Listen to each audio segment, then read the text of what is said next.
Parenting केवल माँ की जिम्मेदारी, it is only and only the mother's job. जब बच्चे का जन्म होता है तो बधाइयां माँ बाप दोनों को मिलती हैं, लेकिन जिम्मेदारी पूरी तरीके से माँ यानी कि मदर के हिस्से में डाल दी जाती है।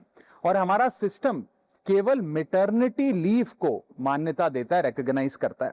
यह एक सोसाइटल फेलियर है जिसे हमारे लॉज रीइंफोर्स कर रहे हैं। सर कानून समाज का आईना होता है, और जब कानून में फादर यानी पिता की केयर गिविंग रिस्पॉन्सिबिलिटीज को मान्यता नहीं दी जाती है तो हम इंस्टीट्यूशनली यह संदेश दे रहे हैं कि पेरेंटिंग केवल मां की जिम्मेदारी, it is only and only the mother's job. मैं ये मांग करता हूं कि पैटर्निटी लीव को लीगल राइट के रूप में मान्यता दी जाए। केयर गिविंग सिर्फ मां की जिम्मेदारी नहीं मानकर जेंडर डिवाइड को और गहरा नहीं किया जाना चाहिए।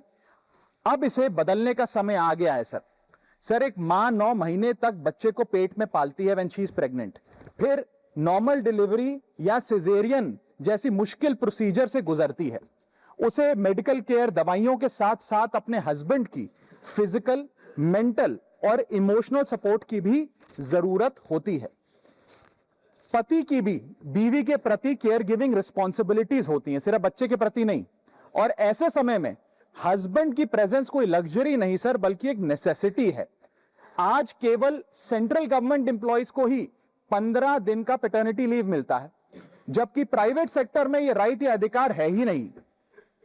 स्वीडन, आइसलैंड और जापान जैसे देशों में यह लीगल राइट 90 दिन से लेकर 52 हफ्तों तक की एक गारंटीड राइट के तौर पे दिया जाता है। भारत में 90% वर्कफोर्स प्राइवेट सेक्टर में है, यानी कि अधिकांश पिताओं के पास यह अधिकार है ही नहीं।